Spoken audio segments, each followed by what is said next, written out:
আজ আমি বানাবো সর্ষে ইলিশ।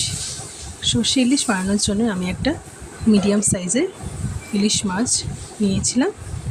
সেগুলোকে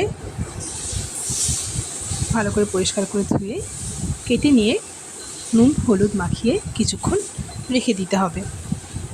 তারপর কড়াইতে সর্ষে তেল দিয়ে মাছগুলো একে একে ভেজে নেব। মাছগুলো বেশ লাল লাল করে ভেজে হালকা করে ভেজে তুলে নিয়ে একটা পাত্রে রেখে দেব। তারপর ইলিশ পাতুরিটা বানানোর জন্য আমি কয়েকটা মশলা আর সর্ষে, যেমন কাঁচা পাকা লঙ্কা, শুকনো লঙ্কা, সাদা আর কালো সর্ষে আর সাদা জিরে সামান্য নুন দিয়ে বেটে রেখে নিয়েছিলাম। তারপর কড়াইতে তেল আর শুকনো লঙ্কা ফোড়ন দিয়ে একটু পাঁচফোড়ন দিয়ে সর্ষে বাটাটা দিয়ে নুন হলুদ দিয়ে একটু ফুটে এলে আগে থেকে ভিজিয়ে রাখা তেঁতুলের পাল্পটা ছেঁকে নিয়ে তেঁতুলের জলটা দিয়ে